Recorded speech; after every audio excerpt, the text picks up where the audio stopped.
I didn't recognize her by her face. I recognized her by the way she laughed, that sharp inhale before the sound came out, like she was surprised by her own joy. I was standing outside a coffee shop, arguing with a parking meter that had already swallowed my last coins, when that laugh cut through the noise of the street and landed somewhere deep in my chest. A place I hadn't visited in years. A place I thought was sealed shut. I froze first. Then I turned. She was inside, seated near the window, leaning forward with her elbows on the table, surrounded by people who clearly adored her. Her hair was shorter now, her clothes more polished, her posture confident in a way that used to intimidate me even when we were married. She looked lighter, like someone who had shed something heavy and never looked back. She was laughing, and for a brief, humiliating second, I felt stupidly proud that I had once been the reason for that sound. Then she looked up. Our eyes met through the glass, separated by a thin reflection of passing cars, and that was the exact moment everything changed. Her laughter died instantly. Her mouth stayed slightly open, but no sound came out. Her face drained of color so fast I thought she might be sick. One of her friends touched her arm, confused, but she didn't react. She just stared at me like she'd seen something that wasn't supposed to exist anymore, like a mistake that came back with a receipt. I wish I could say I felt strong in that moment, victorious, calm. But the truth is, my hands started shaking so badly I had to clench them into fists and shove them into my coat pockets. Because 9 years earlier, this same woman had erased me from her life so cleanly that even now, standing there breathing the same air, part of me felt like I was trespassing. I shouldn't have been there. I shouldn't have existed in her world anymore. But I did, and that terrified her. She stood up abruptly, knocking her chair back. Her friends turned, startled, following her gaze straight to me. I took a step backward without thinking, my heel bumping the curb. For a second, I considered leaving, just walking away and letting her believe she imagined it. That would have been easier, kinder even. But after what she did to me, no, I stayed. Because people like her don't get haunted unless the ghost survives long enough to knock. I need to explain why this moment mattered. Why a coffee shop laugh almost made me collapse. Because 9 years ago, I wasn't a man who inspired fear or shock or silence. I was invisible, forgettable, the kind of guy people leave behind without bothering to explain why. Back then, I was married to her. And I was weak, not abusive, not cruel, just soft in all the ways the world punishes men for being. I apologized too much. I believed promises too easily. I thought love meant endurance. She used to tell me I was safe.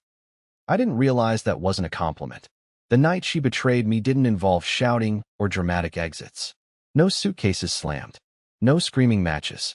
Just quiet decisions made behind my back while I trusted her with everything I had. She smiled at me while planning a life that didn't include me. She slept beside me while emotionally rehearsing my absence. And when she finally left, she didn't even say goodbye. She vanished. No message. No warning. No explanation. One day I was a husband.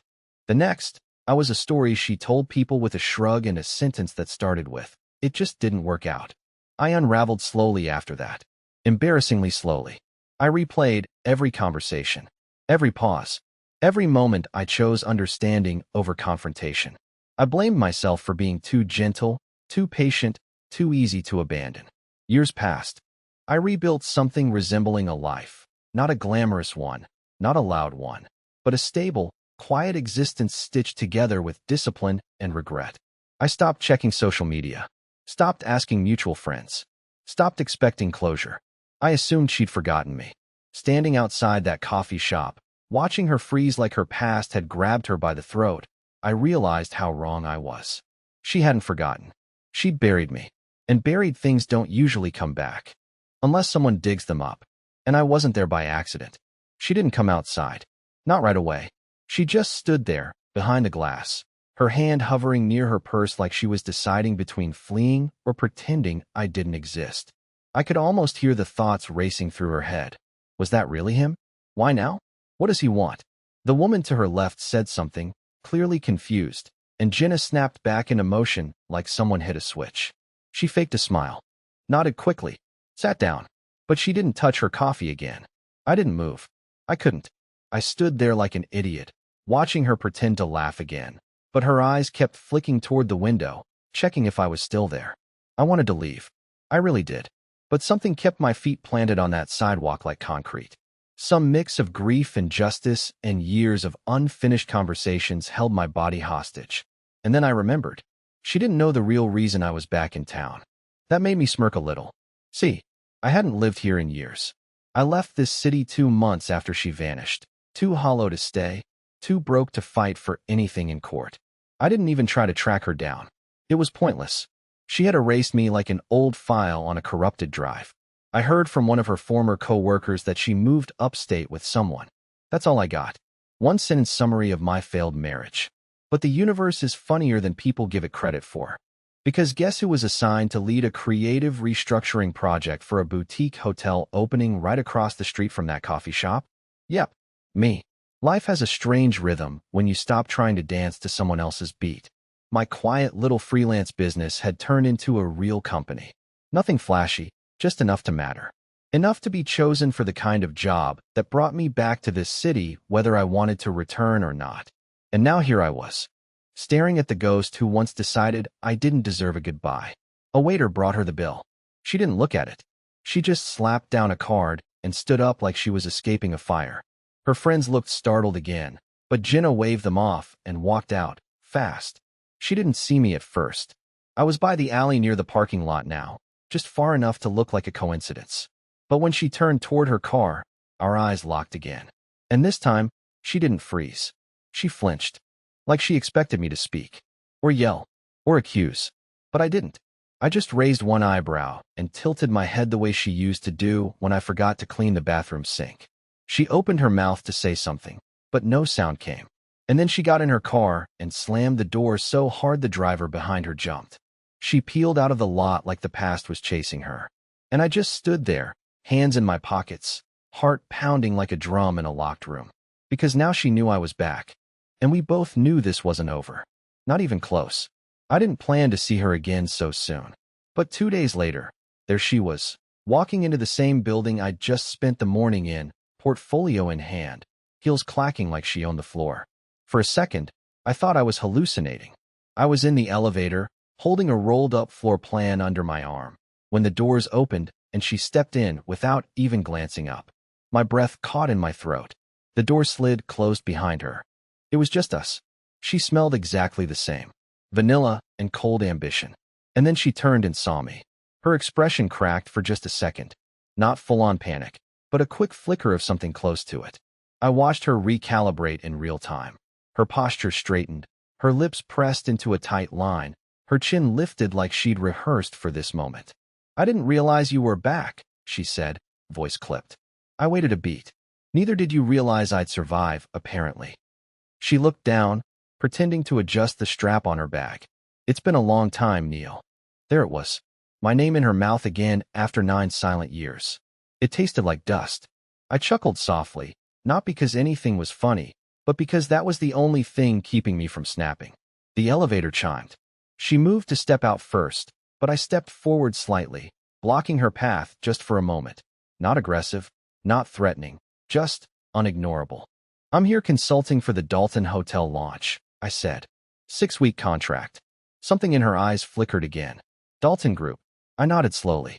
"Guess who's managing the creative side of the brand now?" She blinked once. "That's surprising."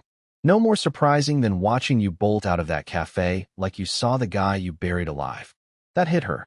I saw the flinch she tried to hide. She stepped around me, quick and quiet, and didn't say another word. But I didn't miss the way her hands trembled as she opened the conference room door. And that's when it clicked. She wasn't there for coffee. She wasn't even just back in town. She was working with the Dalton team. Somehow, without knowing, we'd both been pulled into the same orbit. Hired separately. Same project. Same floor. Same building. Fate. Coincidence. Or karma with a clipboard and a schedule. Either way, she'd walked into the one situation she couldn't run from. And now I had a front row seat to the unraveling. Because no matter how polished she looked now, no matter how tightly wound she kept her world, I knew something her colleagues didn't. Jenna was a runner. And runners always trip when the past keeps pace. The first Betrayal slip came on a Wednesday. We were in a design meeting, one of those big collaborative sessions where no one actually collaborates, and everyone pretends their idea is the one that'll land the client's applause. Jenna was presenting a pitch deck, confident, sharp, the way she always used to be. She had the room. Everyone was nodding along. Until one of the junior developers asked about the design assets and who created them. Without thinking, the project lead said, "Neil's team handled that." Jenna blinked. Her mouth opened, then closed again. She turned to me, trying to hold that tight professional smile, but there was a twitch in the corner of her eye, like a glitch in perfect code. I could feel it, the tension radiating off her. I didn't say a word, just leaned back in my chair and waited. "I wasn't aware," she said, voice a little too even, a little too rehearsed. "I didn't realize we were outsourcing that portion." "We're not," the lead replied. "Neil's firm is the creative partner. In-house, technically. He's already met with the execs." The room moved on quickly, but Jenna didn't. She kept glancing at me throughout the rest of the meeting like I might jump out of my seat and shout her secrets at the ceiling. But I didn't. I just waited. Because this wasn't about revenge. Not yet. After the meeting, she followed me into the hallway. "You should have told me," she hissed under her breath. I raised an eyebrow. "Told you what?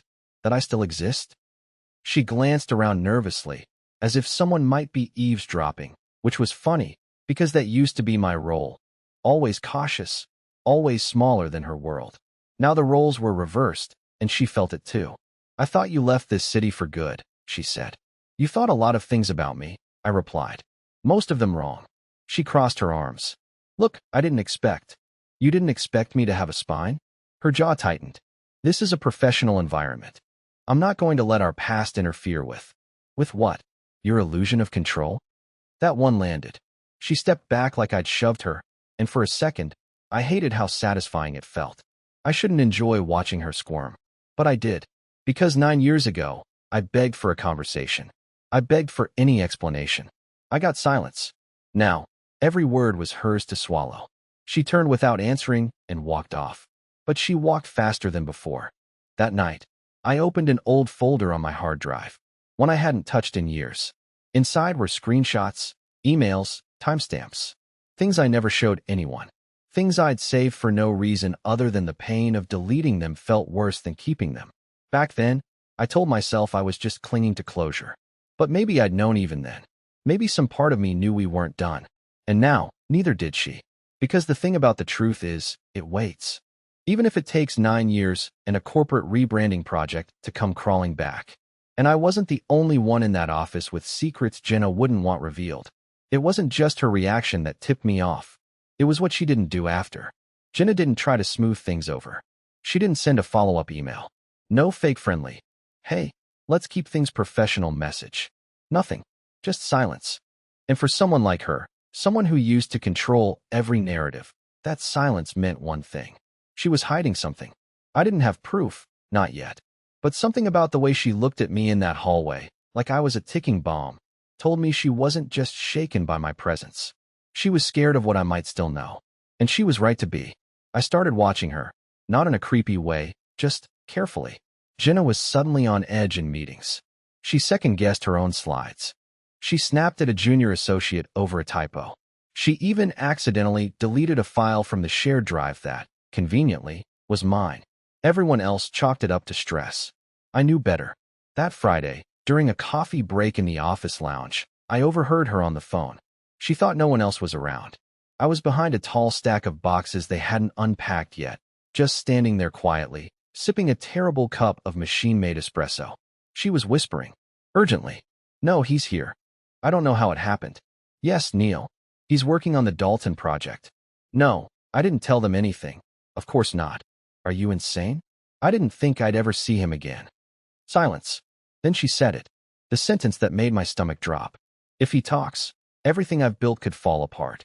She ended the call fast, then left the lounge, her heels tapping like gunshots down the hallway. I didn't move for a full minute. What could I possibly talk about that would ruin her? 9 years ago, all I knew was that she left me. No explanation, no closure. I thought maybe she had just fallen out of love, met someone else, wanted something better. But if she was this panicked now, this desperate to keep me quiet, it had to be more than that. Later that night, I pulled up my backup drive again. Not just the folder of screenshots this time, but the old synced cloud logs I never really explored. And there it was. An email. One she sent 3 days before she left me.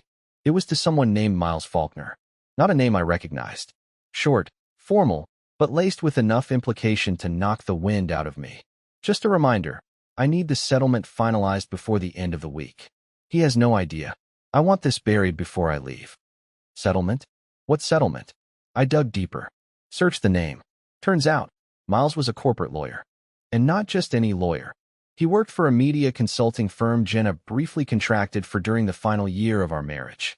I clicked through the metadata. The file she sent him was a copy of a joint property agreement. Modified. My name's still on it. But the payout clause, completely redacted. She'd transferred assets. Our joint savings. Without telling me. She didn't just run.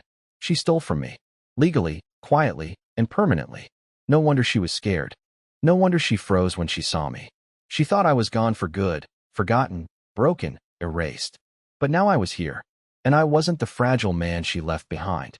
This wasn't about heartbreak anymore. It was about exposing the quiet little crime she buried behind fake smiles and polished pitches. And something told me Jenna wasn't the only one who helped her pull it off. The next week, she avoided me completely. Not in the obvious way, no sudden sick days or fake meetings. Jenna was smarter than that. She showed up. She smiled. She played her role. But she always sat on the opposite side of the room, left meetings early, redirected conversations if I spoke. I could almost see her calculating, scanning the room to assess how much influence I had, how far my voice could carry. She was trying to outlast me. The problem was, I wasn't just another employee in the building anymore. A few days earlier, the hotel's investors had brought me into a closed-door strategy meeting after seeing my branding pitch. That alone was enough to rattle her. But when I casually mentioned that I'd be consulting beyond launch, overseeing internal messaging and media presence, I saw something flicker behind her eyes. Not fear, not frustration. It was worse. It was panic, barely restrained by pride. The woman who once told me I lacked initiative now had to sit in a room where I had veto power. But that wasn't enough for me. Not yet. I needed to know who else was involved. Because Jenna couldn't have redirected our shared savings on her own. Not without a witness, a notary, something to shield her. And there was one person who had been circling her back then, someone I always had a bad feeling about. Cameron Wills. He was her old boss. Director of strategy at the agency she worked for during our last year together. I only met him twice, both times during those awful holiday parties where I stood off to the side, holding her coat while she networked. The guy had that arrogant, polished charm, firm handshake, fake laugh, the type who always called me Bud, like I was the valet. I remembered one night, late, I heard her on the phone with him. I was half asleep. She said, "Don't worry. It's handled. He doesn't ask questions." When I brought it up, she told me it was client stuff. I believed her. Like a fool. Now I wasn't so sure. So I did something I probably shouldn't have. I paid for a background trace. It wasn't illegal, just ethically gray. But I needed clarity. I needed to know what I'd been blind to. What I uncovered was worse than I expected. Cameron and Jenna had co-founded a shell consulting firm 6 months before she left me. Quietly. No website. No public branding. But it had one purpose: redirecting assets from small clients, moving money under the radar for tax planning and internal advisory fees. My name appeared once, buried in a transfer document, linked to a transaction I never signed. A signature that wasn't mine. A digital approval log that came from her IP. She didn't just leave me. She framed me. Briefly. Carefully. Just enough to ensure that if I ever asked too many questions, the trail would lead back to me. And she would walk away clean. Until now. Because now, I had everything. Her emails. Her contact with Miles. Her connection to Cameron. And that old redacted agreement. And thanks to the meeting invite I saw earlier that morning, I knew exactly where she would be that afternoon. A private client showcase. Small group. Executive level. And I would be standing 10 feet away, armed with the one thing she'd never expected me to have. Proof. She'd buried me once, and it worked. But this time, I was the one holding the shovel. I didn't crash the event. I was invited, officially, professionally, with my name printed on a sleek white badge that Jenna must have choked on when she saw it in the RSVP list. The client showcase was being held on the top floor of the newly renovated Dalton Hotel, a soft opening for investors and press, and the air was thick with pretentious handshakes and overpoured champagne. Jenna was already there when I arrived, dressed in a sharp navy suit, standing beside a giant digital display of the Dalton rebrand, a design I had personally signed off on. She was laughing, talking fast, owning the room. But the moment I stepped in, I saw her shoulders shift. Just slightly. Just enough. I didn't approach her. Not yet. I made small talk, walked the room, nodded at familiar faces. But I made sure she knew I was there. I moved like a shadow just behind her confidence. And then, halfway through the CEO's speech, I stepped outside onto the rooftop terrace. I knew she'd follow. And she did. "I don't know what game you're playing," she said behind me, her voice low and furious. "But this has to stop." I turned slowly. "You mean the game where I show up to do my job, and you try to pretend you didn't rob me blind?" She took a step closer. "You don't know what you're talking about." "Oh, but I do, Jenna. I know about Miles Faulkner. I know about the modified agreement. I know about Cameron Wills and your little consulting ghost company. I even have the fake signature you used. You should have been more careful with your cloud backups." Her face paled. The mask cracked. For a moment, she didn't say anything. She just stared at me like she was trying to calculate how fast this could all spiral out of control. "This could ruin both of us," she finally said, her voice barely above a whisper. I smiled bitterly. "Only one of us committed fraud. I was just stupid. You were strategic. You think anyone's going to believe you? After all this time?" "I don't need them to believe me," I said, pulling a small flash drive from my pocket and tossing it gently onto the table beside us. "I just need them to see the facts. I've already backed it up 6 times. If anything happens to me, it auto-emails the whole folder to Dalton's board, your old firm's compliance department, and 2 journalists I've spoken with anonymously." She looked at the drive like it was a grenade. "You want money?" she asked suddenly. "Is that what this is?" I almost laughed. "I want the truth. I want you to admit what you did. You could have just left me.